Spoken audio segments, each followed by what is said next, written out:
आज की इस वीडियो में हम जो बात करेंगे, वो हम बात करेंगे सीबीसी ब्लड टेस्ट के बारे में कि सीबीसी ब्लड टेस्ट होता क्या है। सीबीसी ब्लड टेस्ट की फुल फॉर्म होती है कंप्लीट ब्लड काउंट। कोई भी कॉमन इन्फेक्शन आपको होता है, आपको कोई भी फीवर या नॉर्मल कोई भी डिजीज़ होती है, तो सबसे पहले सीबीसी टेस्ट कराया जाता है।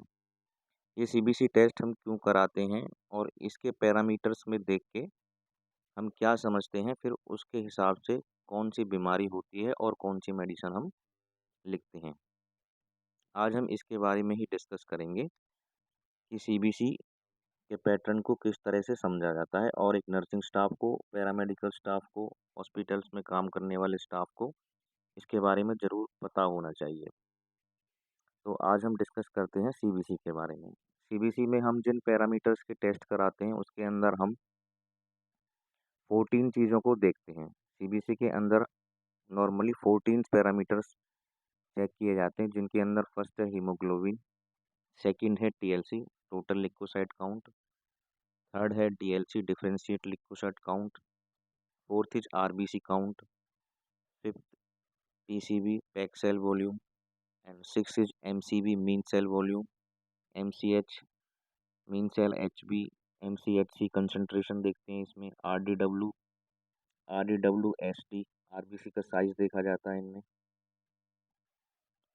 एमपीवीवी mean platelet volume, PWD platelet distribution width, PCT platelet citrate, PLT platelet count. ये कॉमन से फैक्टर्स होते हैं जो सीबीसी के अंदर में काउंट किए जाते हैं और इनके करने से क्या फ़ायदा होता है और कौन कौन सी डिजीज होती हैं उनके बारे में आज हम इन नोट्स के अंदर जानेंगे। कंप्लीट ब्लड काउंट होता क्या है? A complete blood count is a routine test used to evaluate the composition and concentration of the various cellular component of the blood, जैसे कि red blood sales, white blood cells, platelets. आपके blood के अंदर मौजूद जितनी भी sales या blood का जो कंपोजिशन है, उसके अंदर पाए जाने वाले सेल्स हैं, उनके बारे में जाना जाता है और उनके थ्रू पेशेंट्स की मेडिकल कंडीशन को इवेलुएट किया जाता है। तो फर्स्ट है हीमोग्लोबिन। तो हम हीमोग्लोबिन के बारे में डिस्कस करेंगे। ये वास्तव में हीमोग्लोबिन क्या है? हीमोग्लोबिन फंक्शन क्या है हीमोग्लोबिन का? Transport oxygen from the lungs to tissue and to transport CO2 from tissue to lungs. आपका जो लंग्स है वो ऑक्सीजन को कैरी करता है, ऑक्सीजन के साथ साथ में बहुत सारे न्यूट्रिएंट्स को कैरी करता है, हार्मोन्स को कैरी करता है और आपकी बॉडी के डिफरेंट डिफरेंट पार्ट्स तक पहुंचाता है। तो जो सीबीसी रिपोर्ट है उसके अंदर जो आपके एचबी की जो नॉर्मल मात्रा रेंज जो होती है वो 13 से लेके 16 मानी जाती है। थोड़ी सी मात्रा वेरी कर सकती है डिफरेंट डिफरेंट टेस्ट में। 14 टू 70 भी हो सकता है, 13 टू 16 भी। फीमेल्स के अंदर 12 टू 15 नॉर्मल रेंज मानी जाती है।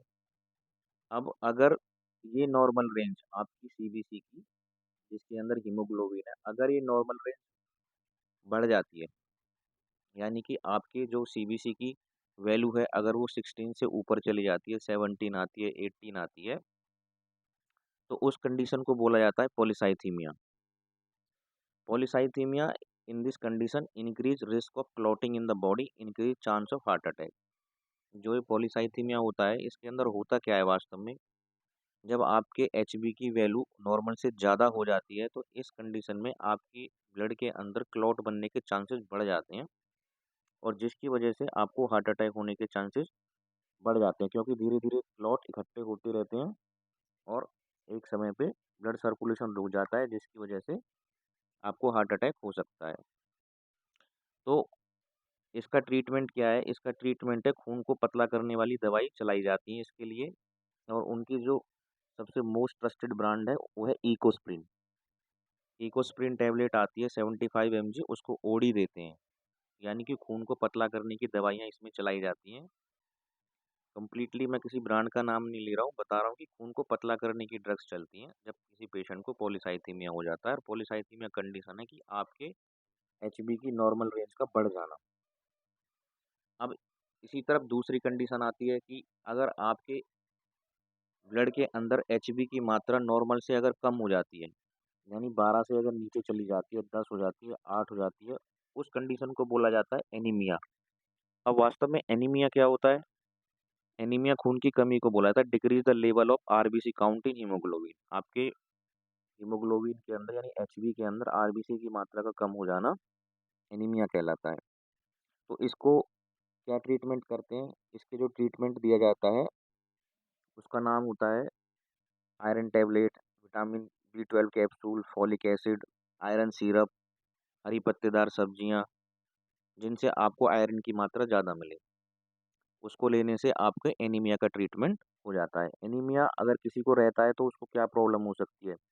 उसको बेचैनी, घबराहट, थकान, कमजोरी, चलते समय सांस फूलना, ज़्यादा लंबी वॉक ना कर पाना, ये सब एनीमिया की वजह से होता है, क्योंकि बॉडी के अंदर ब्लड में ऑक्सीजन का ट्रांसपोर्ट नॉर्मल लेवल तक नहीं होता है, क्योंकि जब एचबी कम होगा तो ऑक्सीजन सप्लाई पूरी नहीं होगी, हार्ट रेट बढ़ी रहती है थोड़ी सी।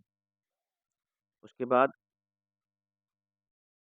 What is polycythaemia? पॉलीसाइथीमिया होता क्या है? एक abnormal condition, high number of red blood sales in the blood, यानी कि बॉडी के अंदर आरबीसीज की मात्रा का ज़्यादा हो जाना होता है। Cause over production of red blood cells by the bone marrow due to mutation और biological factor in the body. कोई भी फैक्टर हो सकता है। सेकंड है any factor that reduce the amount of O2 reaching the body tissue such as smoking and congestive congenital heart disease, ये भी इसका रीजन हो सकता है। उसके बाद आता है TLC, total leucocyte count. Total leucocyte count क्या होता है? These cells of the immune system that are involved in protecting the body against both infections, disease और foreign invaders, यानी कि ये आपका बॉडी का वो डब्ल्यूबीसी इसके अंदर आते हैं जो आपकी बॉडी को प्रोटेक्ट करते हैं, जो आपका इम्यून सिस्टम है। हैविंग हायर और लोअर नंबर ऑफ डब्ल्यूबीसी में इंडिकेट एन अंडरलाइंग कंडीशन। अगर किसी कारणवश आपकी बॉडी के अंदर डब्ल्यूबीसी की मात्रा कम या ज़्यादा हो जाती है तो उस कंडीशन को क्या बोला जाता है? जो आपकी नॉर्मल रेंज होती है वो एडल्ट के अंदर 4000 से 11000 सेल्स होती है, और जो 2 से 6 साल के बच्चे होते हैं उनके लिए 5000 से 19000 के बीच में होती है। न्यूबॉर्न बेबी के अंदर 9000 से लेकर 30000 के बीच में माना जाता है। अब अगर इसकी मात्रा, इसका लेवल अगर कम हो जाता है, when WBC count less than 4000 cells in the blood, अगर इसकी मात्रा आपकी बॉडी में कम कम हो जाती है, डिक्रीज कर जाता है लेवल, तो उस कंडीशन को बोला जाता है leucopenia. Decrease the level of WBC in total leucocyte count CBC, उसको बोला जाता है leucopenia. It is due to cancer, severe infection, bone marrow disorder, chemotherapy, aplastic anaemia, HIV AIDS, autoimmune disorders and malnutrition. इनकी वजह से इस तरह की प्रॉब्लम बॉडी के अंदर हो सकती हैं। तो अगर इस तरह की कोई कंडीशन आपकी बॉडी के अंदर होती है जिसमें डिफरेंट टोटल लिकोसाइट्स की मात्रा अगर कम होती है, तो हम वहाँ पे एंटीबायोटिक्स यूज करते हैं, ciproxin, tazobactam, piperacillin, according to the doctor. But लेकिन अगर आप सीबीसी की रिपोर्ट पढ़ते हैं और इसमें टीएलसी की मात्रा नॉर्मल वैल्यू से कम आती है तो वो ल्यूकोपीनिया माना जाता है और उसका ट्रीटमेंट एंटीबायोटिक से किया जाता है। अगर किसी कारणवश ल्यूकोसाइट डब्ल्यूबीसी की मात्रा अगर बढ़ जाती है, अगर डब्ल्यूबीसी की मात्रा इंक्रीज हो जाती है, तब उस कंडीशन में क्या करते हैं? Increase level of WBC known as leukocytosis.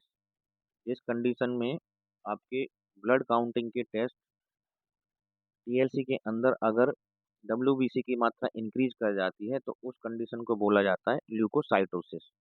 ये होता क्यों है? Infection, inflammation, pregnancy, bone marrow tumour, certain type of leukaemia, smoking, burn injury, इसके ये सब कुछ कारण हो सकते हैं। इसके लिए भी आप इन्फेक्शन की तरह ही ट्रीट करेंगे और एंटीबायोटिक ही देंगे, बट आपको ये समझ में आना चाहिए कि अगर आपके सीबीसी टेस्ट के अंदर, यानी कि जिस भी पेशेंट के टेस्ट हुआ है सीबीसी, उसके अंदर अगर टीएलसी बढ़े हुए हैं तो उस कंडीशन को ल्यूकोसाइटोसिस बोला जाता है, और वो इन्फेक्शन की वजह से हो सकता है। उस पेशेंट को एंटीबायोटिक ट्रीटमेंट की ज़रूरत है। इसके बाद आता है डीएलसी, डिफरेंशिएट लिकोसाइट काउंट। इसके अंदर आप 5 तरह की डिफरेंट डिफरेंट सेल्स के बारे में पढ़ते हैं। फर्स्ट है neutrophils, lymphocytes, monocyte, eosinophils and basophils. Each type of WBC has a specific function in defending the body against infection.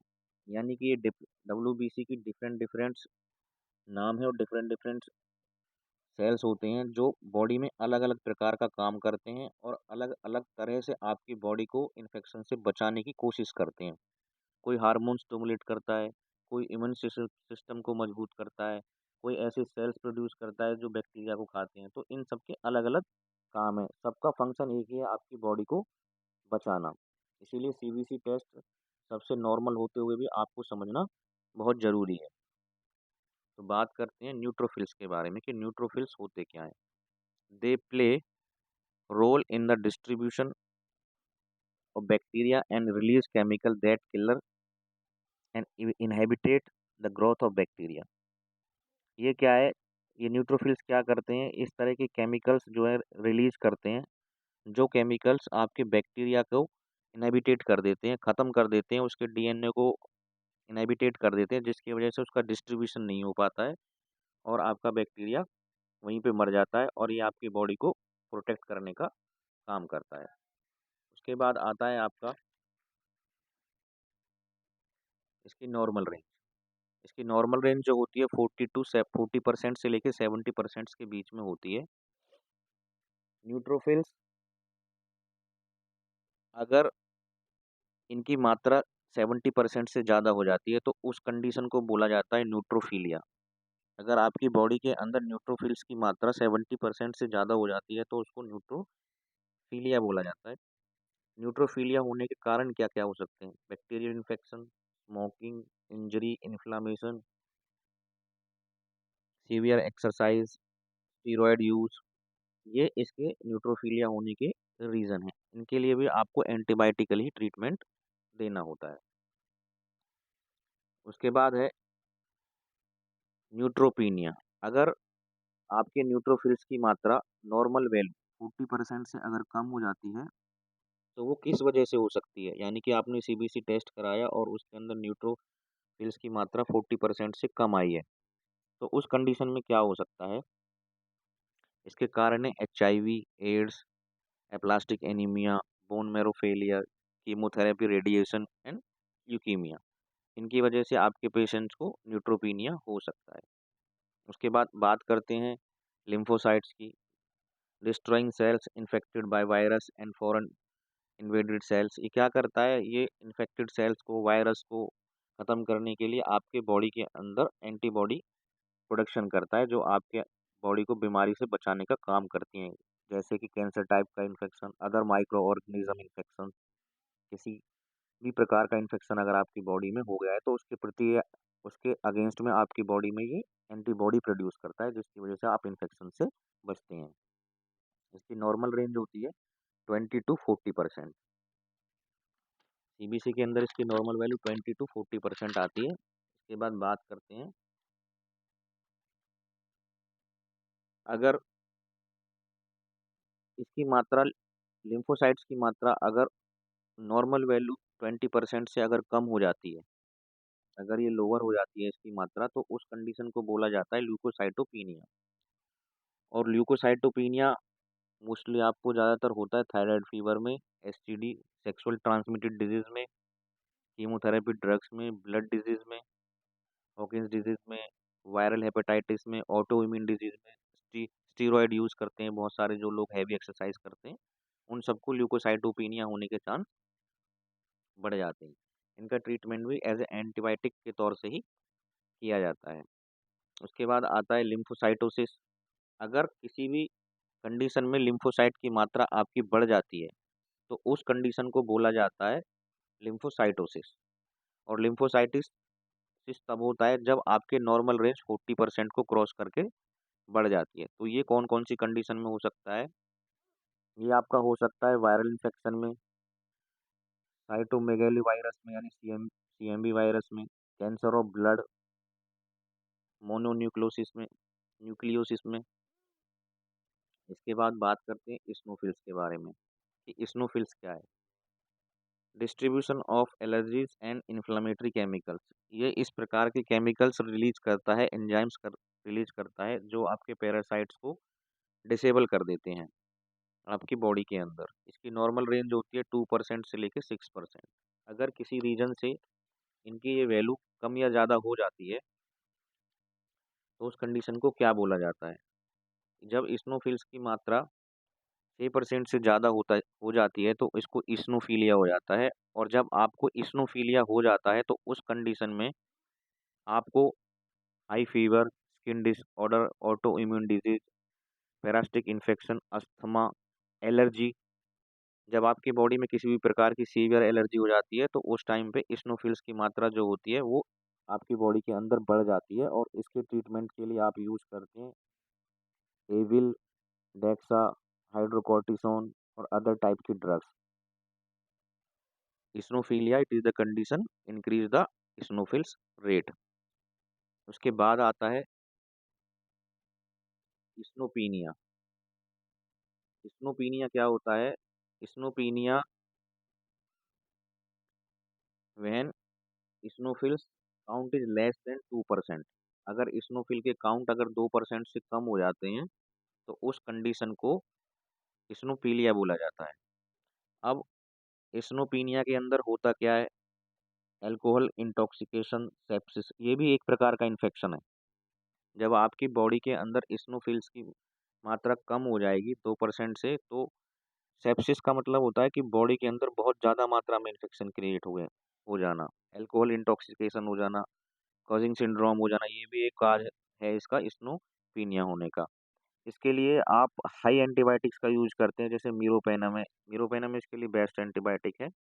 मीरोपेनम इसके लिए मोस्टली यूज़ किया जाता है सेप्सिस में, जब किसी पेशेंट को सेप्सिस हो जाता है। इसके बाद आता है मोनोसाइटोसिस। मोनोसाइटोसिस क्या है?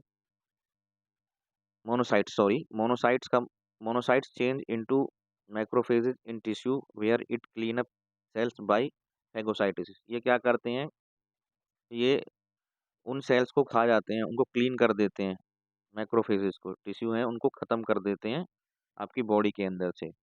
मोनोसाइटिस आइदर किल द इन्वेडर और alert other blood cells to help destroying and its prevent infection. यानी कि ये क्या काम करते हैं? या तो उनको ख़त्म करने के खुद ही ख़त्म कर देते हैं या ऐसे केमिकल्स को रिलीज़ करते हैं जो आपको इन्फेक्शन से प्रिवेंट करता है, आपको बचाता है। मोनोसाइट जो सेल्स होते हैं वो आपकी बॉडी के अंदर इस तरह के केमिकल्स को रिलीज़ करते हैं कि वो आपके इन्फेक्शन क्रिएट करने वाले सेल्स को खा जाते हैं। इनकी नॉर्मल जो रेंज होती है वो 2% से लेके 10% तक होती है।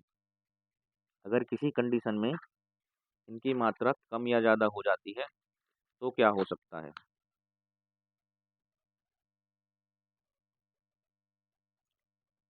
Monocytosis when monocytosis count sorry when monocytes count is more than 10%।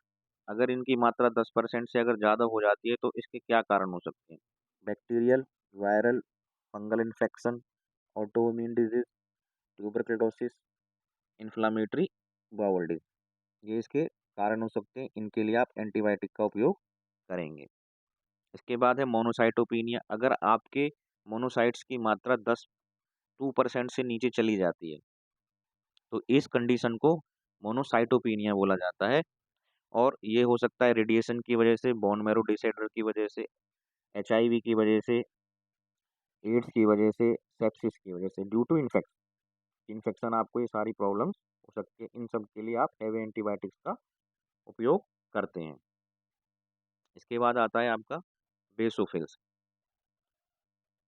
Basophils function क्या है? Defend your body from allergies, pathogens and parasites. ये आपकी बॉडी के अंदर पैथोजन, पैरासाइट्स जो एलर्जी क्रिएट करते हैं उनसे आपका बचाव करती हैं। Basophil release histamines heparin to improve blood flow and prevent blood clots. ये आपकी बॉडी के अंदर हेपेरिन और हिस्टामिन को रिलीज करती है और आपके ब्लड क्लॉट्स बनने से रोकती हैं।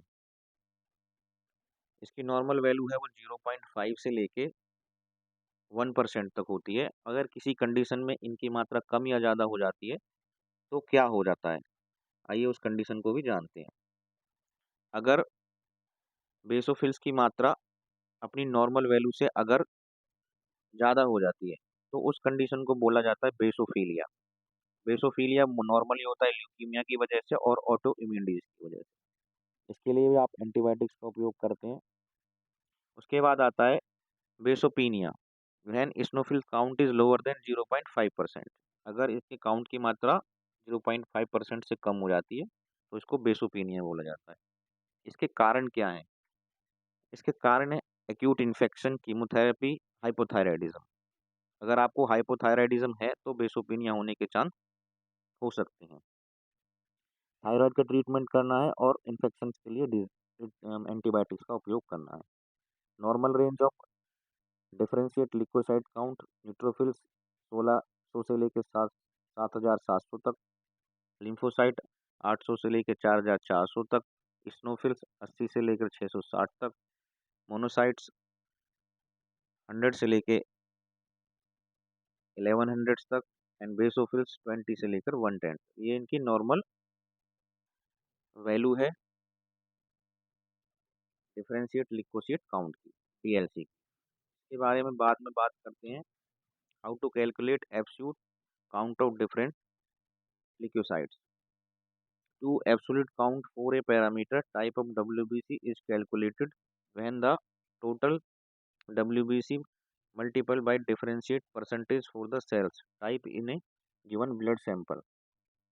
फॉर एग्जाम्पल कोई सैंपल लिया है, इसमें न्यूट्रोफिल्स की मात्रा 50% है इन स्टेन समीड, तो टोटल WBC काउंट करेंगे 6000 पर यूएल ऑफ ब्लड और उसकी कंसंट्रेशन को टीएलसी की कंसंट्रेशन से काउंट मल्टीप्लाई करके 100 से डिवाइड कर देंगे। यानी कि आपके न्यूट्रोफिल्स की मात्रा जो है वो 50% आई है और उसकी आपकी नॉर्मल वैल्यू काउंटिंग की 6000 है डब्ल्यूबीसी की, तो आप 100 से उसको डिवाइड कर दीजिए और उसको डिवाइड करने के बाद मल्टीप्लाई कर लीजिए, जो आपकी मात्रा आती है वो आपकी नॉर्मल है। इस तरह से आप इस रूल को अप्लाई करके इसकी वैल्यू को निकाल सकते हैं। इसके बाद बात करते हैं आरबीसी के बारे में कि रेड ब्लड सेल्स होते क्या हैं।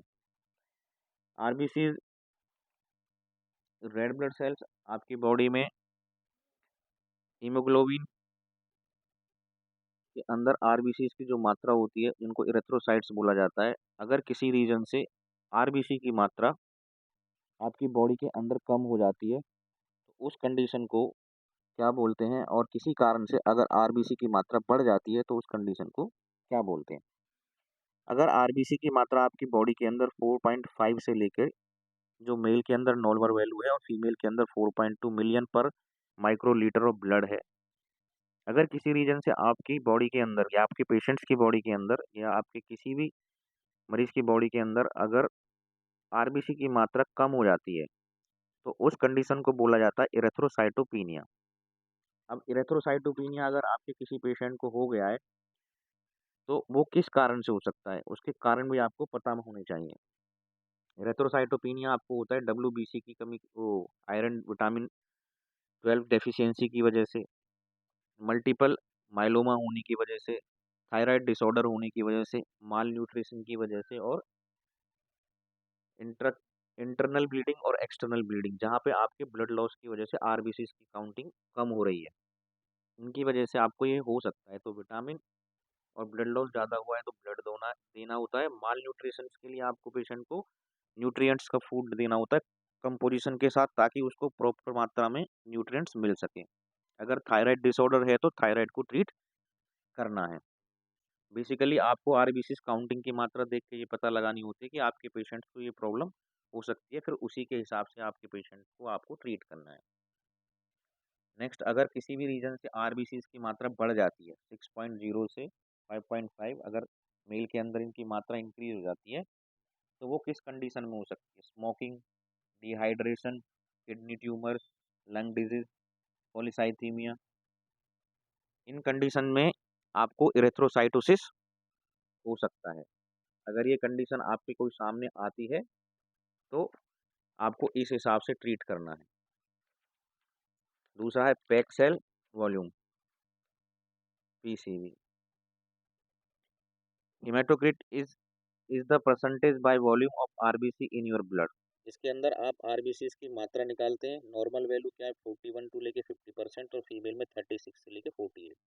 इसके अंदर क्या करते हैं, ट्यूब होती है, उसके अंदर आप एक पैरामीटर तक ब्लड डाल देते हैं और जिसके कुछ समय पश्चात जो आरबीसी होते हैं वो नीचे की तरफ बैठ जाते हैं और प्लाज्मा उसके ऊपर हो जाता है और डब्ल्यूबीसी की उसके बीच में होते हैं। और जो आरबीसी जितनी मात्रा में बैठे होते हैं आप उसकी परसेंटेज को काउंट कर लेते हैं।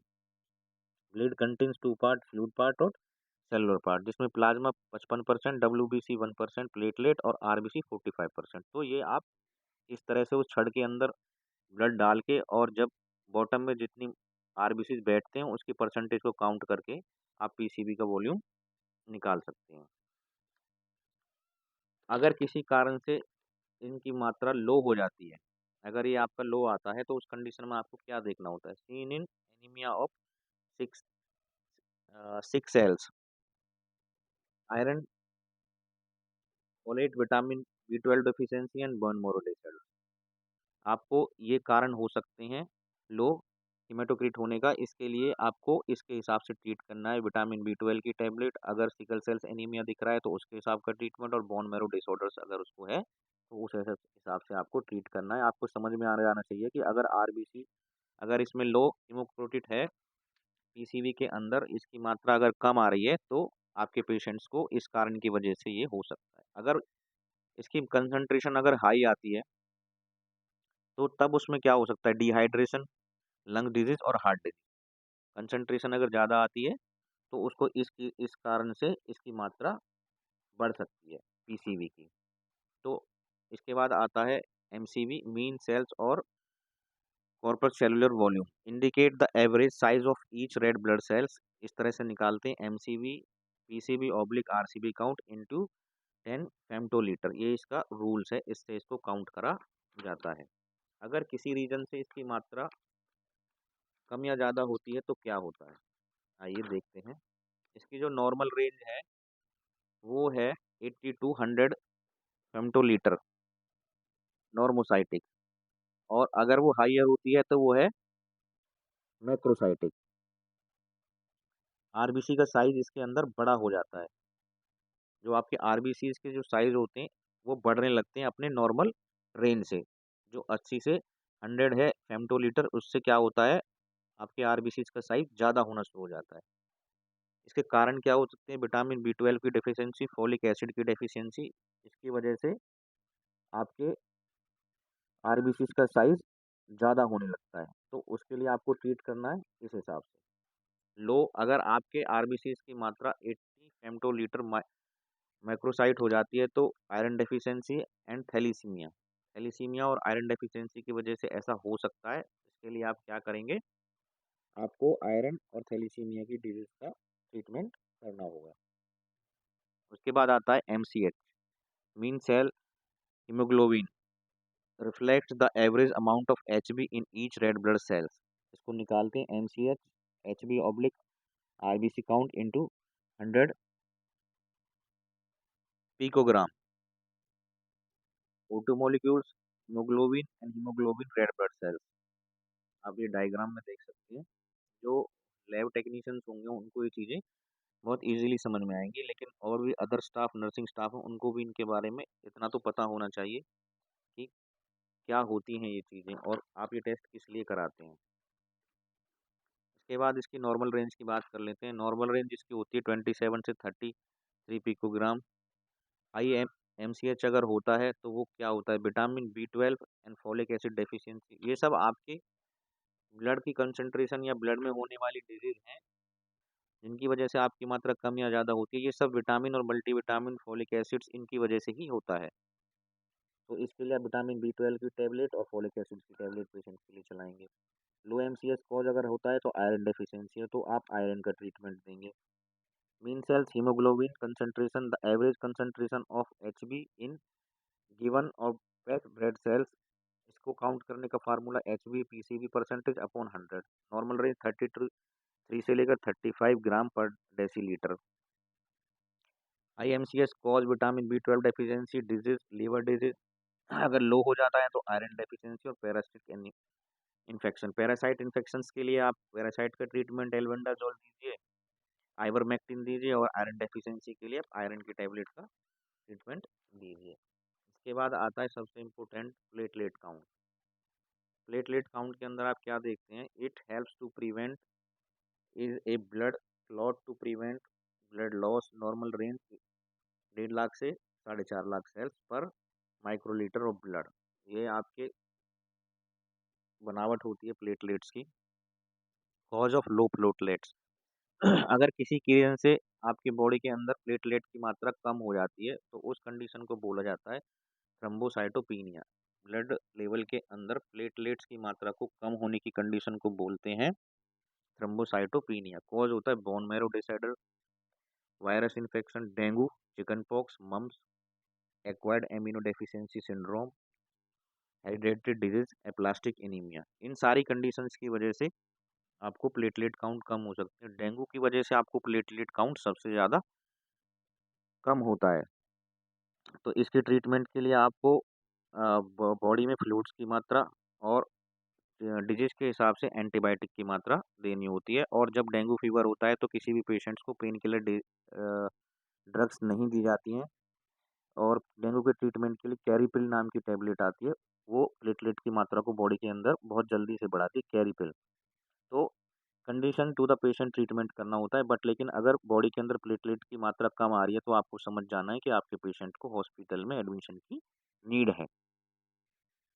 उसके बाद आता है हाई प्लेटलेट। अगर बॉडी के अंदर प्लेटलेट की मात्रा बढ़ जाती है उसको थ्रोम्बोसाइटोसिस बोलते हैं, थ्रोम्बोफीलिया बोला जाता है। In condition of cancer, lungs cancer, breast cancer, ovarian cancer, IDA, haemolytic anaemia, absence of spleen और रिएक्शन टू मेडिकेशन, इसके ये कारण हो सकते हैं। इनकी वजह से प्लेटलेट की मात्रा बढ़ सकती है। इसके बाद आता है आरडीडब्ल्यू। आरडीडब्ल्यू क्या होता है, red cell distribution width. RDW measure the differentiate in the volume and size of your RBCs in circulation. Red cell distribution width, coefficients of variation, RDWCB, RDWSD, standard deviations। ये lab technicians के समझने की चीज़ें हैं। ये इस तरह से आप उसकी RDWCB और RDWSD इनके बारे में आप जान सकते हैं। उनको कैलकुलेट करने का फार्मूला है। RDCB is the calculation based on the width of the distribution curved and mean cell size. RDWCB SD upon MCB into 100। Normal rate 11.5 to 45 14.5%। इसके बाद आता है RDWSD। RDWSD is an actual measurement of the width of the red cells distribution curve and femtoliter at the point that is 20% above the baseline. Normal range 40 to 50 femtoliter। RDW red cell distribution width 7 micrometer RBC का size। High RDW indicates greater variations in the size of RBC seen in nutrition deficiency anemia, megaloblastic anemia, hemolytic anemia। इन सब में आपका जो RDW है उसके RBC का size कम या ज़्यादा हो जाता है। रेड ब्लड सेल्स का साइज कितना होता है, RDW साइज वेरिएशन, यानी कि RBC का साइज होता है वो 7 माइक्रोमीटर होता है। Size of variation in RBC means platelet volume, means plate MPV क्या होता है, ये है measure the size of your platelet. Normal range of 7 femtolitre to 9 फेमटोलीटर।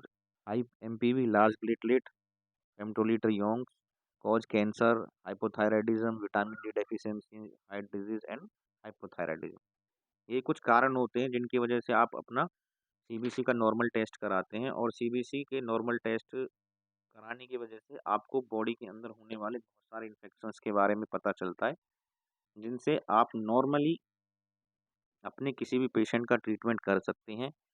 और ऐसी कोई कंडीशन क्रिएट होने से अपने मरीज़ को आप बचा सकते हैं, जो आगे चल के उसके लिए घातक हो सकती है। इसलिए आपको या हमें किसी भी मेडिकल स्टाफ को सीबीसी की इतनी नॉलेज ज़रूर होनी चाहिए ताकि हम उसकी नॉर्मल रेंज अगर कम या ज़्यादा हो रही है, तो उसे देखकर हम पेशेंट को ये बता सकें कि आपको ऐसा हो सकता है और पेशेंट की हिस्ट्री ज़रूर लेनी चाहिए। हिस्ट्री लेने से पता लगता है कि पेशेंट किस तरह के एनवायरनमेंट में रहता है और उसका डाइट किस तरह की है, वो अल्कोहलिक है या स्मोकिंग करता है।